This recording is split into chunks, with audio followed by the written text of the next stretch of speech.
வருகிற 2035ஆம் ஆண்டுக்குள் விண்வெளியில் பாரதிய அந்தரிக்ஷா ஸ்டேஷன் எனும் இந்திய ஆய்வு மையத்தை நிறுவ இஸ்ரோ பல்வேறு முயற்சிகளில் ஈடுபட்டு வருகிறது. இதற்கான முன் தயாரிப்பு திட்டமாக ஸ்பேடெக்ஸ் திட்டத்தின் கீழ் விண்ணில் விண்கலன்களை ஒருங்கிணைக்கும் பணிகள் நடைபெற்று வருகிறது.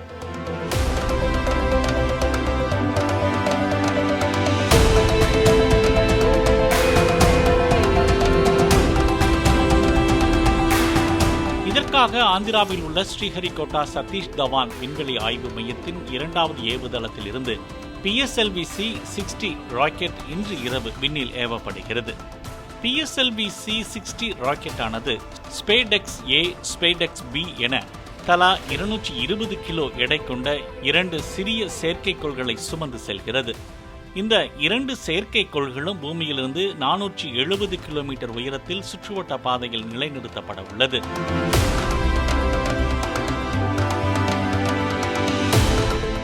நிலவை ஆய்வு செய்யவும், ஆய்வு மாதிரிகளுடன் பூமிக்கு திரும்பவும், விண்வெளி ஆய்வு நிலையம் அமைக்கவும் இந்த தொழில்நுட்ப பரிசோதனை உதவும் என்று கூறப்படுகிறது.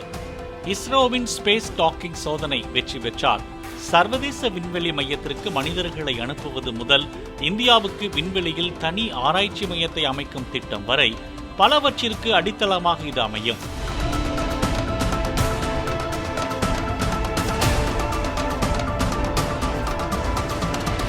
மேலும் ரஷ்யா, அமெரிக்கா, சீனா வரிசையில் டாக்கிங் சிஸ்டத்தை வைத்திருக்கும் 4வது நாடு என்ற சாதனையை படைக்கும். ஸ்டார்லைனர் விண்கலத்தின் டாக்கிங் சிஸ்டத்தில் ஏற்பட்ட கோளாறு காரணமாகவே சுனிதா வில்லியம்ஸ் பூமிக்கு திரும்ப முடியாத நிலையில் உள்ளார் என்பதும் குறிப்பிடத்தக்கது.